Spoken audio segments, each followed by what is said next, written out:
welcome to Let's Talk Nation. I'm your man, Rod Love, and with me tonight, as everybody normally knows, got none other than Doc Polite. Doc, slide yourself to the side a little bit. Yeah, there I go. Can you hear me? Yeah, I can hear you. I can see you, but I see you probably want to move your block to the left or something.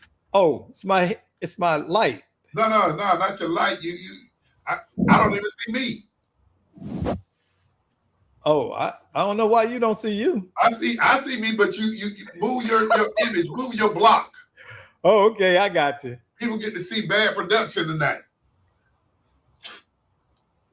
Yeah, all because of a little wire there. Yeah, you're right, Doc. So where you want me to go to? Because you good right where you are. Mondo. All right. Well, let's tell the people who Doc, what they watching. Doc, look at yourself on the screen, brother. I'm looking at myself on the screen, Rod. Oh, why am I on your screen like that?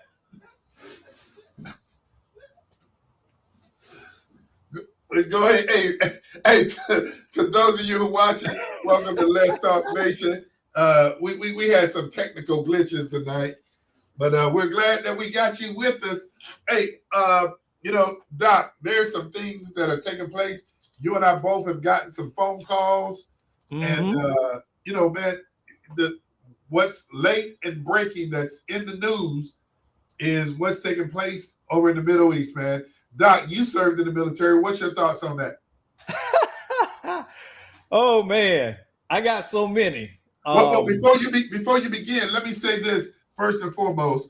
Our thoughts and prayers are with the men and women who are serving this country, but also we do know that some American soldiers lost their life in this Middle East. And the word that's being used in this Middle East escalation that's taking place, and it's taking place with the United States and Israel. So I want to make sure that everybody knows, our hearts and prayers go to the family of those members that have lost their lives, but also we're going to be supportive of our troops that are participating in this escalation. I wasn't in when the Middle East became the hot spot. I'm a relic of the Cold War, but I still had lots of friends who were on active duty that went to Iraq, both Iraqi wars and Afghanistan and all of that. So, I was well informed, not first person informed, but one of the things that we always talked about is the cultural difference in that part of the world versus our part of the world. And what does it mean? And we don't understand that that part of the world believes in clan loyalty. This is going back thousands and thousands and thousands of years, where the clan or the sect is the political power. You understand? And you're speaking specifically, Doc, Iran.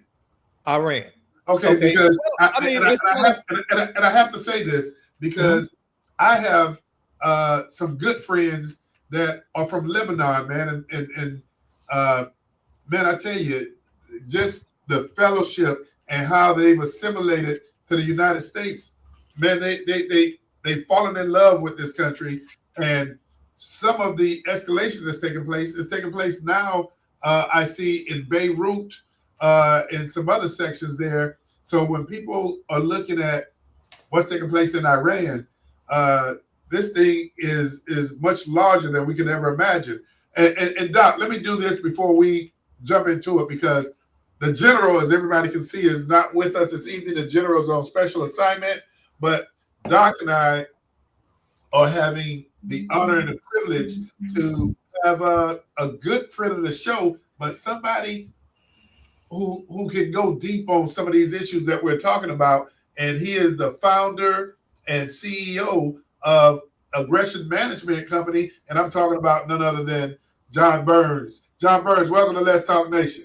Well, thank you. It's an honor to be here with you and Doc. Hey, how are you doing? Well, good evening, my brother. Yes, absolutely. And John, so we're going to jump into a conversation, and I always defer to the Doc a lot because Doc has served in the military, and I've never asked you, John, have you served? I was on the first nuclear-powered submarine, wow. the USS Nautilus. My friends say I still glow at night. Hey, so this might be a conversation both of y'all are having. I've not served, but I tell you what, I appreciate you two's service, and thank you for your service. Well, thank you. Thank you very much. Thank you, my fellow service brother. John, one of the things that I loved about being in the military, regardless of where you are in the world, and you find out somebody is a veteran, that's instantly your brother, and we have a kinship and a brotherhood that people who haven't served don't understand. I can find friends as soon as I say I'm ex-military. I got friends in the building. I don't care where I'm at in the world. So we certainly understand. And a lot of people misunderstand veterans. I don't want to segue off too much, but one of the things about us, we have a deep love for this country. And going to war and seeing things like this, it grieves many of us because we understand the cost. We know the personal cost. We know these men and women are away from their family. They could leave this earth, never touching their families again. And that's a heavy toll. When you're out there sleeping in the boonies, or you're on a transport, or you're on a sub, you don't know if you'll ever get back to port, if you'll ever come back to the barracks or to base. So go ahead. I'm sorry, Doc. Go ahead. Finish. So you're always dealing with the unknown, and my heart absolutely goes out to the men and women of the armed forces because I know they are willing to make the ultimate sacrifice. Hey, Doc, and I'm gonna defer to John on this because Doc and I was having this conversation, and Doc was trying to bring me up to speed. But John, I got to tell you, I've been, we can debate, folk can have a conversation back and forth about the engagement. That's above my pay grade. But one of the things that I've been paying attention to is, man, the level of technology, precision, and I'm just fascinated by how the military is doing things that we can't even imagine. To think in World War II, we were just destroying entire cities. And now we can literally put a rocket through the window of a particular building. Where that precise is just incredible. But I'd like to take it a step further because, Doc started to talk about this when we talked about different cultures and understanding those different cultures. In your case, the culture of a veteran versus people who are not veterans. But it's difficult for us as Westerners to understand that there's a culture over there that they will give up their life willingly and easily and in a terrorist format because of their belief system. And it's hard for Westerners to quite grasp that. There are an awful lot of people who believe that if I could just hug that person, they would be okay. But these are people who you might hug, but they'd stab you in the back so fast, make your head spin. And they're just hard for Westerners to grasp that fact. Exactly. And I was saying that, John, before the show that the Iranian loyalty is more about clan and family, yes, and then national. Their lifestyle and their faith makes them commit themselves to the death to it. So. Yeah. We've just potentially created several million people who are willing to give their life for what if they call a fatwa or a jihad, then they're going to answer that because that's ingrained in their culture. Hey, Doc, John, let me ask both of you: have either one of you ever been over into the Middle East? I have not been, but my sister lived in Tehran. Before the Khomeini came in, when the Shah was still there, my brother-in-law worked for Grumman Aircraft. He was bringing the old F-16s and 15s or 14s were they, the Tomcats, in and teaching people how to fly them and providing the services. When Khomeini came in, he had coached a number of the kids, the Iranian kids, in the schools there, and they captured him. And he was going to be one of those people they held for how many days. But the kids recognized him as the coach, and they let him go. So he got out on the last plane. Man. So, I mean, close calls to say the least. But yes, my sister speaks Farsi. I mean, it's quite what she lived under and what is now there are so different. But these are intelligent people. They're well educated in many cases. Now, there's been 47 years of this horrific rule, but there's a lot of questions out there today in our media and all of that. And I think maybe if we just take a moment to address that, there's a lot of discussion about why are we there? Is it the right timing? And what is our purpose there?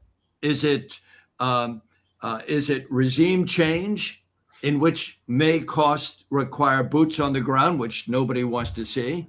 And what I'm hearing, and what I think would be fascinating for us to discuss, is that what we have is sort of the rule that we're there because we want to eliminate the threat of the Irans, the missiles, the shipping that are controlling the streets of Hormuz, we want to get rid of all of that stuff. At that point, it's up to the Iranian people to rise up and take over that government. And that would not require boots on the ground. That would require the Iranian people coming up and taking over. But that requires leadership and a whole host of things that we're hoping are there. I believe this administration believes that the ingredients for that are there, but they're because of Congress and the requirements under the rules. They're there, according to their statement, is they're there to remove the threat from the threat to Americans, to American bases, to American allies, and to the homeland, if they were able to continue building these long-range missiles. Well, to that end, and Doc, and I'm gonna tell you and John, I don't profess to have any level of expertise in this, but here's something that I don't understand. The response from Iran in terms of sending missiles, Saudi Arabia and other places that don't even have military, United States military bases. And so now you see, and I'm just watching this. It's simple. It's simple. You want to know why they're doing it. Yeah. It's economics. If they can disrupt the oil flow and the production coming out of the Middle East from all of those countries, then that's going to drive oil prices and commodity prices through the roof. And they see it as a way to impact the U.S. Because but Doc, one of the things that I see though is by doing that, they're also not building them any allies, because I saw a response that Saudi Arabia has issued a warning to them that. Well, here's the thing. Iran is the strongest military in that region. If you want to get Iran is not Iraq. Let me put it that way. Iran is not Iraq. Okay. It's not going to posture. It has that, like John alluded to, it has an educated class of citizens that understand politics. They understand science. They understand their national identity. This is a country that has fought colonialism twice and overcame it. They are not about to be conquered. That terrifies Iranians, to be occupied or become something other than what they want to be. And they're not gonna easily acquiesce to anyone on that front. So that national pride, that tribal pride and that national pride will kick in. John. Yeah. I would build on that by saying that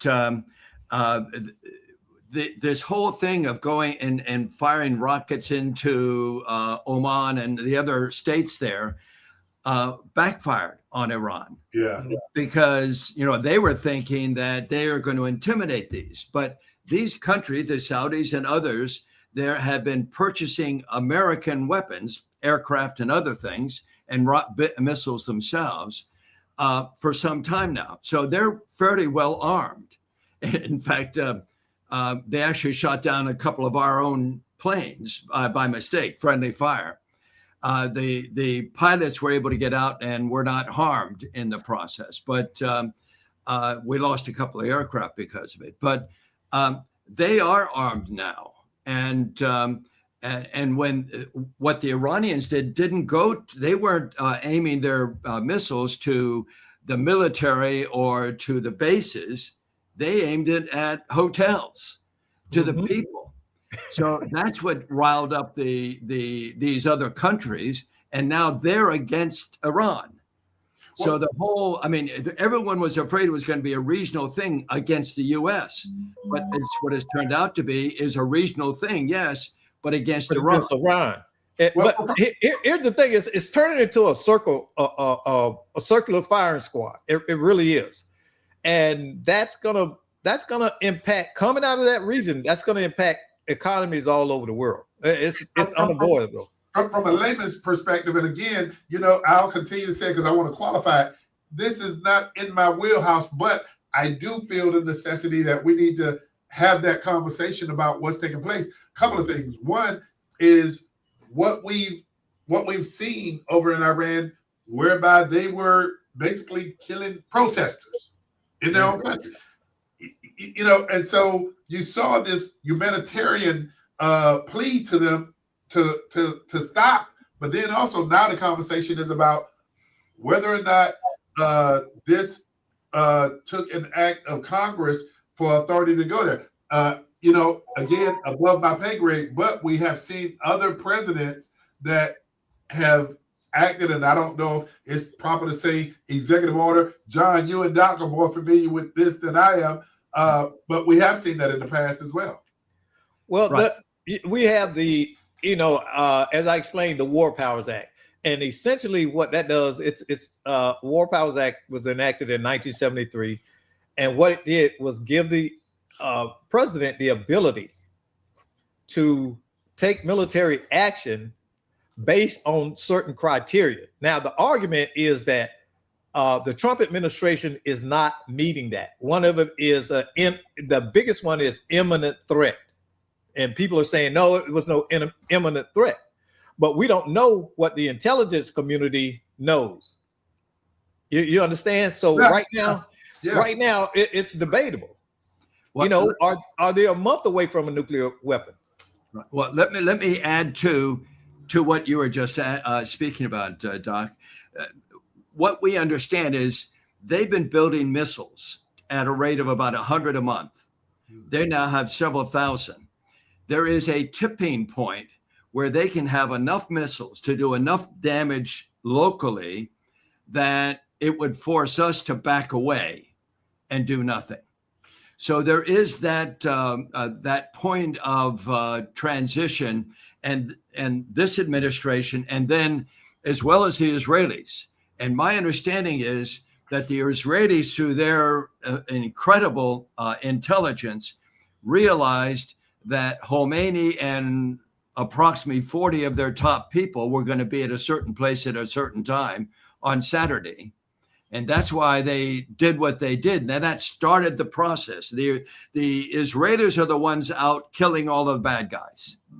The Americans are using our weapons to take down missiles, to take down the ships in that are trying to bog down the Straits of Hormuz, and et cetera, et cetera. So the Israelis said, we've got to go.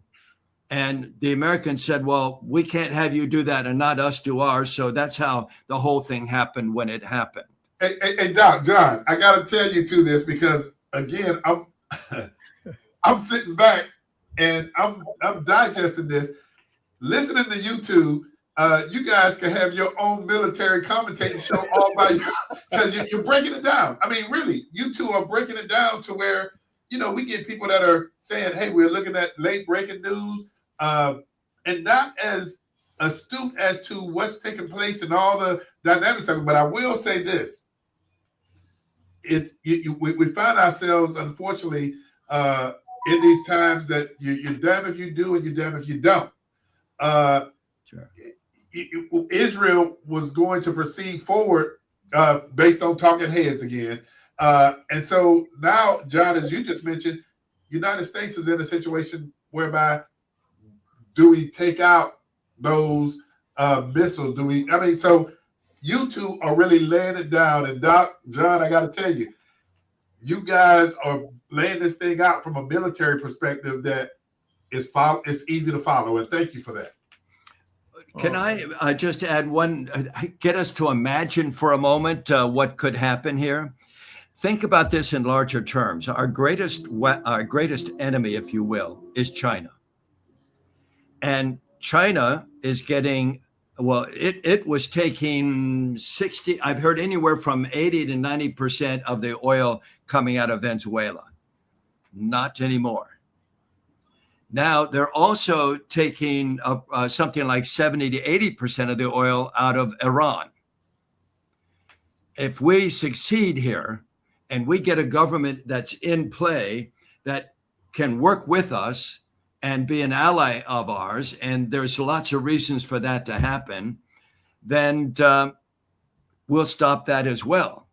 That is going to choke China significantly. As far as, oil is what makes things move.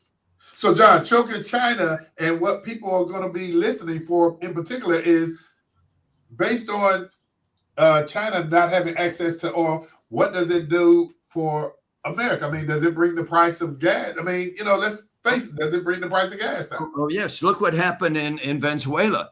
We're taking 50 million barrels in one ship, and it goes to us first. Okay. And then we sell it, and then some of it comes back to us, but a lot of it goes back to Venezuela, to the people of Venezuela. Okay. So because we have influence now over the people that are in control of Venezuela. So we hope to be able to do the same thing in Iran. But understand that, again, there's a lot of loose ends between here and regime change. Yeah. There are a lot of loose ends. Yeah. And they're talking about this escalation may very well take place over the next 4 or 5 weeks, and who knows how long after that. Well, John is doing something that military people we learn to do. We learn to look at what's on the board. Yes. Okay, what's in the sandbox? How will this movement impact this theater? Okay, so he's tying it together really well, because the main players are the U.S. and China, and they are both moving pieces around the board, basically fighting to get one-upmanship. And the problem is that some of the allies to China, their intentions are unknown, because sometimes they're courting China, then sometimes they're courting us. They're kind of two-faced, if you will, and so that presents the unknown. That presents a lot of unknown factors in this whole escalation, because we could escalate, and if we now become friends with Iran and we put that in there, it could cause another part of the board to become volatile against us. Absolutely, and think about Iran now. Think about China as they're thinking about, do they really want to go and take over this other country? And the Americans and the Israelis are war worthy. This is something you'll appreciate, Doc. They're experienced in the world of war. Mm-hmm. It's not just theory for them, it's practical application. China has a lot of old people that have never had to go to war, not in a very long time. It's been 80 years since they were in war with anything. So we suddenly realize that, when they're thinking they may have more ships, they obviously have more people. But if they try to go in and take over Taiwan, number one, if it's Donald Trump at the time, they're going to say, wait a moment, this is a man who will actually go to war with us. So that's going to make them pause significantly. Hey, we got Miss Cheryl Walker and Doc. Leave that up there for a second, and I'm gonna open this up to both of you. She was asking the question: can we comment on Cuba in the context of this conversation and the friendly takeover, and friendly takeover, if you would, narrative circulating from this administration? Doc, I'm gonna start with you, and then I'm gonna come back to John regarding that. I don't think Cuba is the player that it once was. It's just not there. The danger that they pose is they become a willing conduit in our hemisphere for Russia, China, and those. They could be a gateway from which action is taken against the U.S. homeland. That's where we see the danger in Cuba and their alignment. But also speak to the fact that Venezuela was fueling Cuba. And so now with that lifeline cut off, what takes place? Oh, I'm convinced that the Cuban days are numbered. Yeah. That is just a matter of time. They've cut off all the oil from Cuba purposefully. And because of it, they have really very little, if any, revenue coming in. And because of that, eventually, they're going to get look what happened with Iran. The real went up, it was something like 300% inflation. You had to have something like 1.3 million real for $1. I mean, it was something crazy.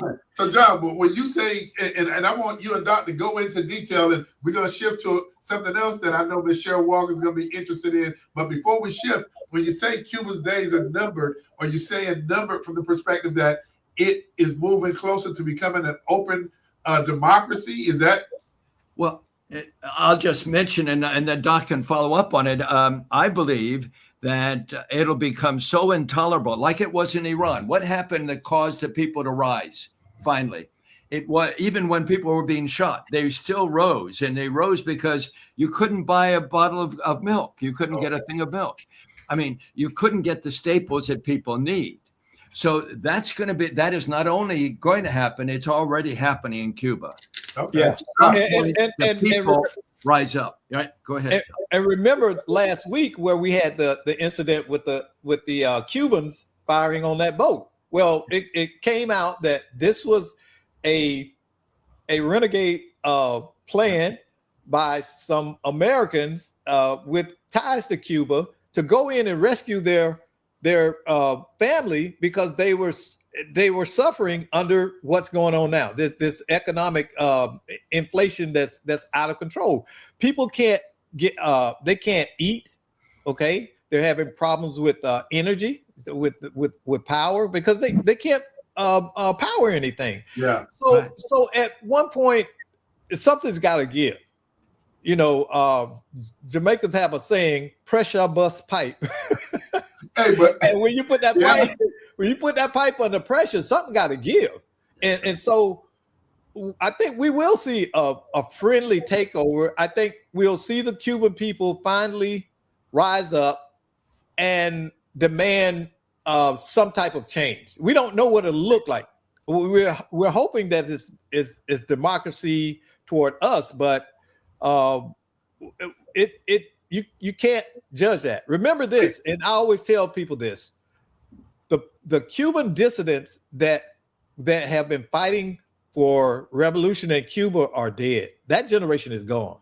Okay, there are no more Martel boat lift people alive. Not that many that can remember Cuba under Castro. So that's not the driving force in South Florida. They got stories that their grandpa and their grandma told them, but they have no firsthand experience. The Cuban population now in South Florida. Understood. Hey, both of you, your international perspective, I got to tell you, it's on point, and I know people are just digesting that. But what I'm going to do is I'm going to move us back. I'm going to bring this back local. I'm going to bring this back home. And we didn't even expect to go that in depth. And so that's, I got to commend you and Doc because y'all carried that. What I want to do is we're going to talk about property tax. I know Ms. Cheryl be interested in that. But before we go there, I'd be remiss if I didn't address, there's a lot of elections that are taking place.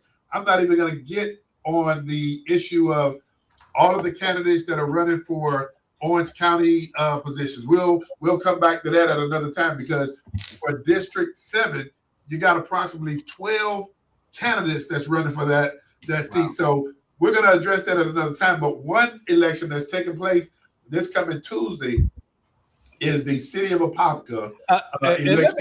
I'm glad you brought that up, because I want to say this. You know, I have a special relationship with Apopka. You know, I had my business there for many, many years. Ran my studio from over in Apopka, and worked with the Apopka government from the time of John Land.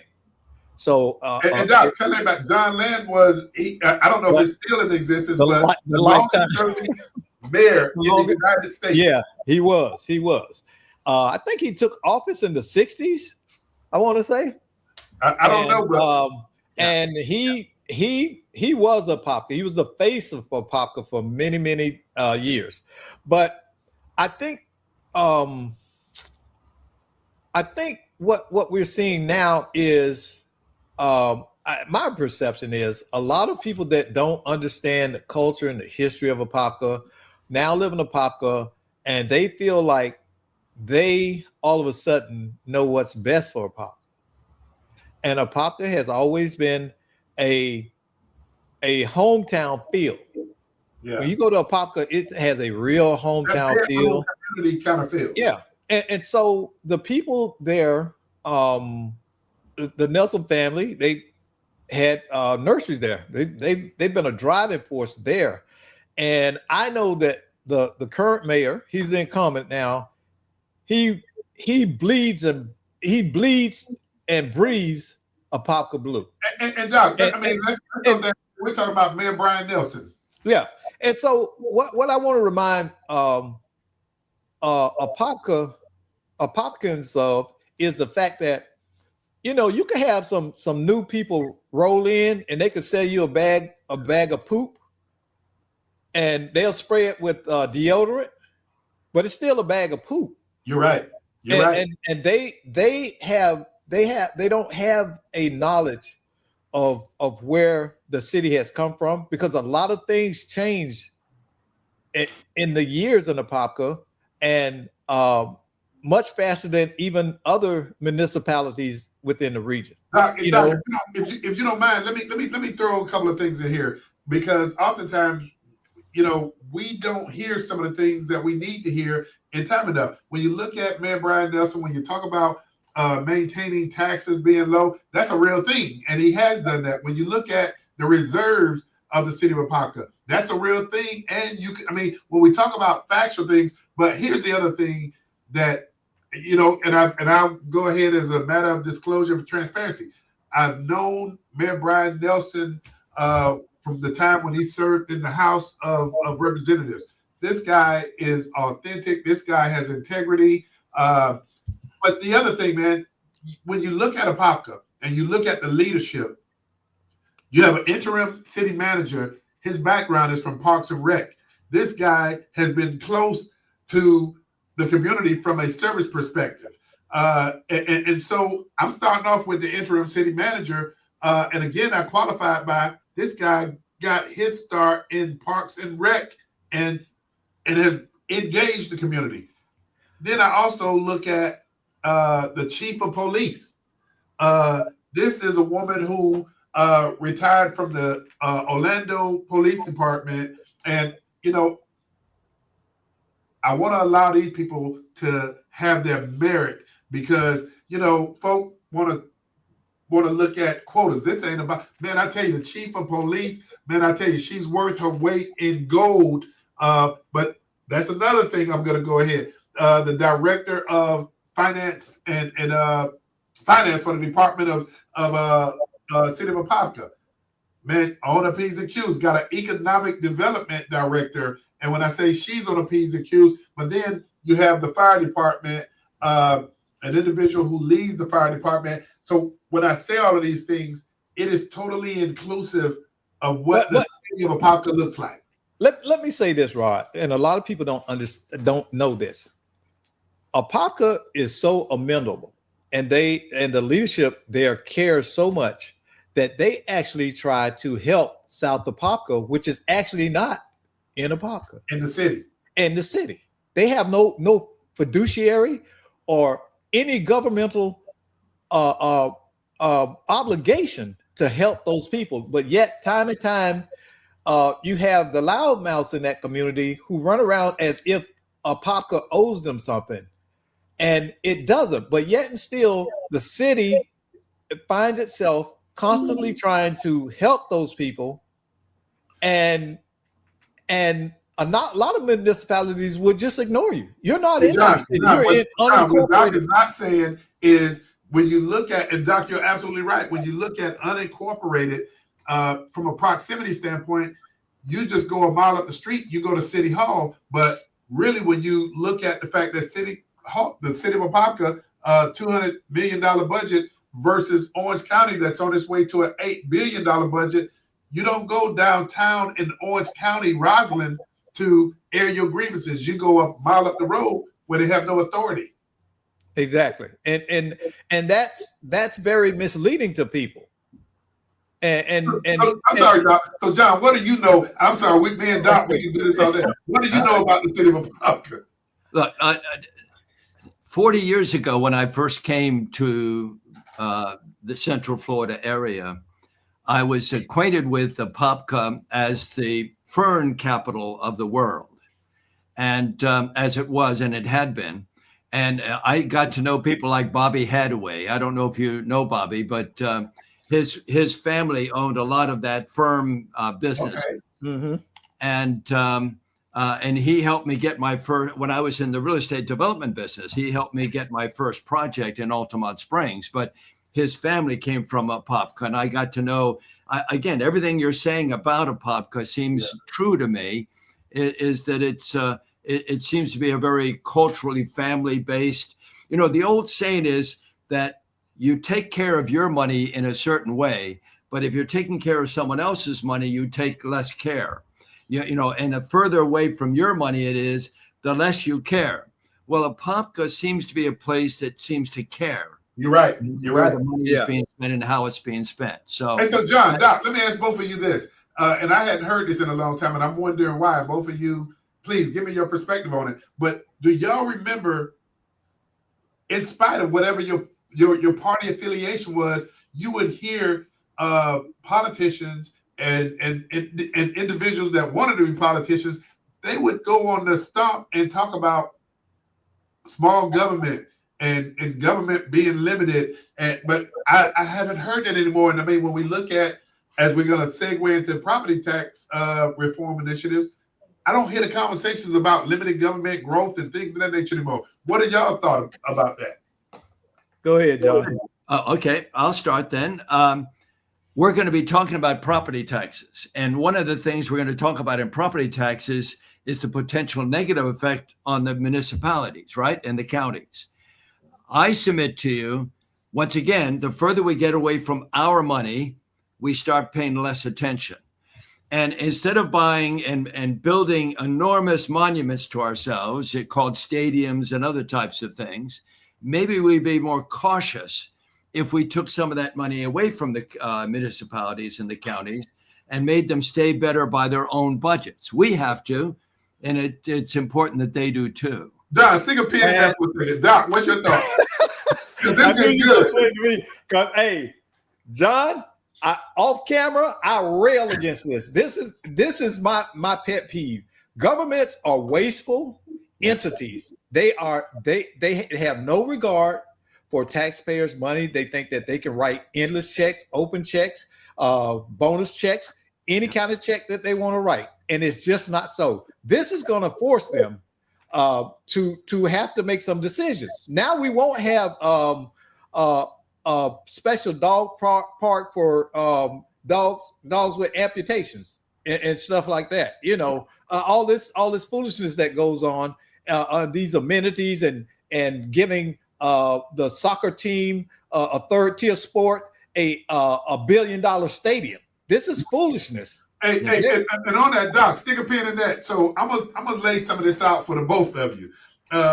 Where we're at on the property tax reform update is the Florida House advanced a sweeping package legislatively referred property tax amendments, and this measure is referred to as HJR 203 that moved through the House during the session, and we have about 2 or 3 weeks left. March the 13th, the legislative session is supposed to conclude. It may go overtime, we don't know, but the Senate has not coalesced around the House's plan right now, so we do not know. But the thing that everybody needs to be aware of is that if the Senate and the House finds that middle ground along with the governor's office, this goes on the ballot for a November discussion, and it has to pass by 60% of the votes. So and some of the conversation, both of you have framed this up good, but here's the part that's being discussed. Critical services such as police, fire, those are supposed to be non-touchable in this process. But when you do the math on what municipalities are saying, if you do the math, we're going to have some shortfalls. Here's the danger that I see. And that's why I'm listening for our elected leaders as well as those that are running for office. I want to hear certain things.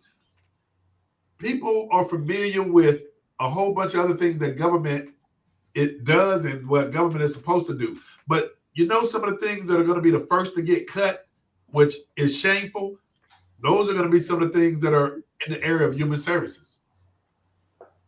So how do you balance the growth of government with looking at how do you right size your budget? So John, I see you leaned up in your chair. Go ahead. I love it. I love this topic because it works the way it is supposed to work.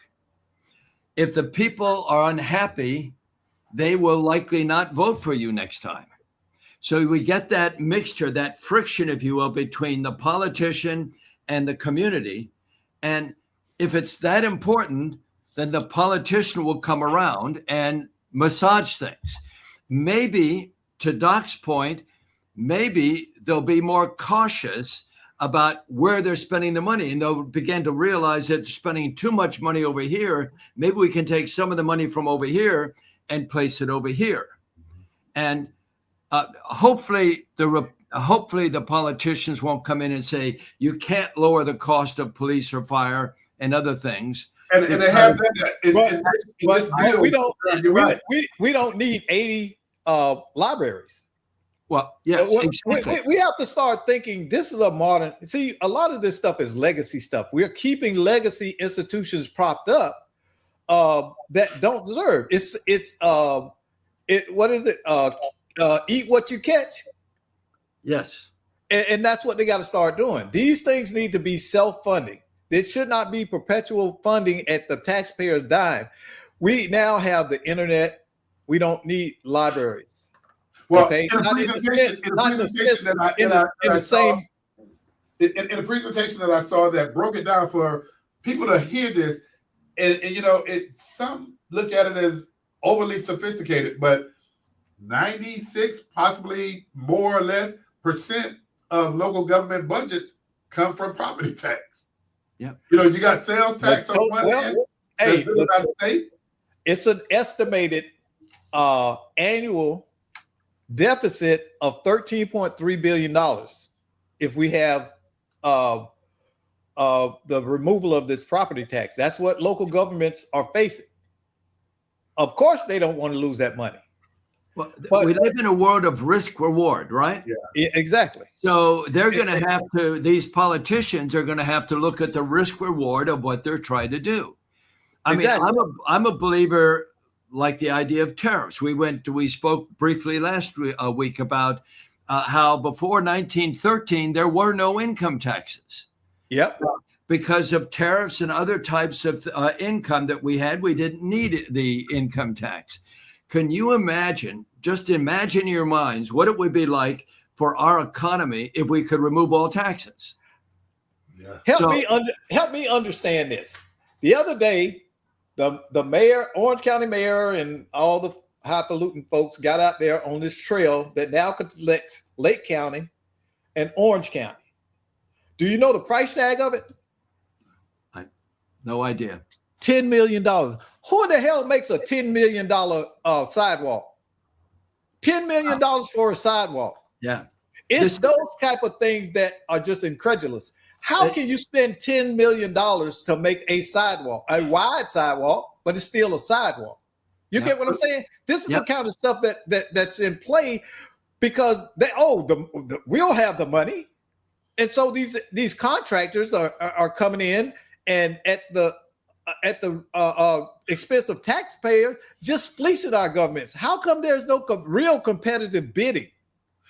Hey Doc, so let me. I get what you're saying. Let me tell everybody what headlines the House proposal. It's a phase out of non-school property tax for homesteaded properties, and when we talk about homesteaded properties, you're looking at any other taxing district that taxes your property to generate revenue. The only thing that will be exempt is the school tax that, of course, that we, deduct for education. So you're looking across the board that all of these other taxes that are attached to property taxes.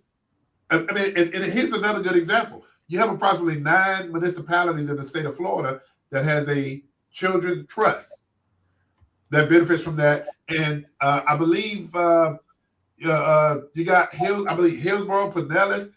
These generate somewhere in the neighborhood of about $200 million a year. So there is going to be an impact. But what I'm saying is government needs not look at, not-for-profit organizations that provide human services. If balance it to the extent that as much as you cut externally, you cut internally as well. And the question is whether the citizens are willing to do these things to make our world better. And I think back to World War II, when all the good beef was sent overseas because our soldiers needed all the vegetables, all the key stuff. So we learned how to eat things like cow's tongue. And we all had our own victory gardens, right? So, the American people are resilient people. We will overcome. We will do what we need to do to get us where we need to be, I believe. My brother, you have some good faith, because I don't have that faith in our people right now, because we have become a self-centered, selfish culture in many ways. And it's sad, because you and I are from the generation where we go help our neighbor. Yeah. This is not it. These are the kind of people that their neighbor will be getting robbed. I'm just being real. And they'll come out on the porch, pull out their phone and put it on the gram and put it on TikTok. So we have a cultural and a moral chasm that, see, you're optimistic. I'm not trying to be negative, but John is optimistic that people will do the right thing. I'm looking at the fact of what people are doing right now. That tells me when push comes to shove, it's every man for himself. This is the attitude that we see. We see the cutthroat in culture. We see it. We see it on social media.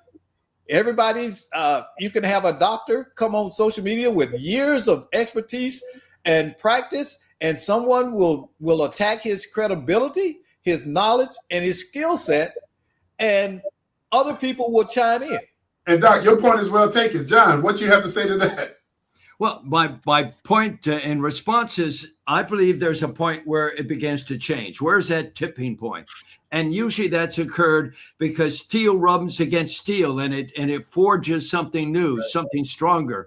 Yeah. And when we are in a position, if we can make us spend less money and be more conscious about our money, then it tends to move across. I'm amazed at how many young people are going back to church. I'm amazed at how many people are thinking the family is important. Let's have a father and a mother and who then have children. I'm amazed at the way we're transitioning. And yes, there's a lot of everything you're saying is absolutely correct, Doc. But as the optimist, I'm also seeing some of these other changes coming. And maybe that's just steel against steel. You're right. You're absolutely right, John. Hey, we're winding down. We got 5 minutes left. One of the things, Doc, and I'm going to say this in 30 seconds or less. Doc, I hear what you're saying, and I understand it totally and completely. John, on the other side of the coin, bless you, Doc, on the other side of the coin, I'm with you. But I'm going to tell both of you what drives me is that I have a 19-year-old and a 23-year-old, and I just can't be hopeless. And so, Doc, you're right. John, we got to figure out, or not just figure, I got to continue to have that inspiration. But beyond having that inspiration, I'm going to keep driving myself. Hey, but listen, I'm not hopeless. I won't, because I want to clear that up. I'm being a realist. Remember my background. I deal with what's presented to me. So I know that where we are right now is not where we should be. Correct. And it's not that we can't go back, because we certainly can. We certainly could turn the corner at any moment. And it is my hope and prayer that as a society, we begin that transition back to wholesome, healthy things, family, faith, and caring about our neighbors. We need to be there. Doc, I know you, and you got receipts to show that you're trying to guide people. Hey, we're down to 4 minutes. Hey, John, if you would, man, give us a minute of, and I'm gonna just call this, give us your thoughts, man, on, it could be on whatever you want it to be, but we talked about what's taking place in the Middle East. We've talked about property tax a little bit, but what's important to you? What's in John's bucket list right now? What's on your list? Bucket list? Well, personally, I'm just trying to get my business back running as it's supposed to be. So that takes up so much of my life. I don't have a lot for the others, but I'm fascinated by what's going on in the world. And I'm particularly, we've been in such turmoil in our world today between Iran and all that's been going on in China and all these other things.